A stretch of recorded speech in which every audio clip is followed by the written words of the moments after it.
তো গাইস, তোমাদের জন্য নিয়ে আসলাম একটা নতুন ধামাকাদার ভিডিওটা দেখার জন্য অবশ্যই অনুরোধ রইল। ভিডিওটাতে একজন মানুষ ঐতিহ্যবাহী গরুর হাল দিয়ে জমি চাষ করতেছে, দেখে ভালো লাগবে ভাই। বর্তমানে এই হাল আপনি সচরাচর দেখতে পাবেন না।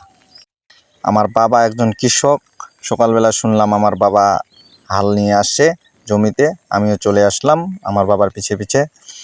তো আমি ভাবলাম একটা ভিডিও করে নিয়ে নিই। যারা গরুর হাল এই হালটি দেখেননি তারা দেখেন, আর অবশ্যই একটা লাইক একটা কমেন্ট করে দিবেন, আপনাদের সাপোর্ট কামনা করতেছি।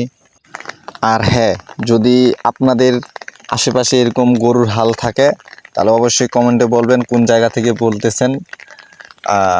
আমি জানতে ইচ্ছুক যে আসলে এই হাল এখনও আরও কোন কোন জায়গায় থাকতে পারে। তো আমার ভিডিওটা করার উদ্দেশ্য হচ্ছে, যারা গরুর হাল দেখেননি, গরুর হাল দিয়ে কিভাবে জমি চাষ করে তাদের জন্য। তারা দেখবেন যে আসলে ভাই গরুর হাল দিয়ে কিভাবে চাষ করতে হয় আর কতটা কষ্টকর। তো আজকের মতো ভিডিওটা এখান থেকে শেষ করলাম ভাই। সবাই ভালো থাকবেন, সুস্থ থাকবেন, ধন্যবাদ।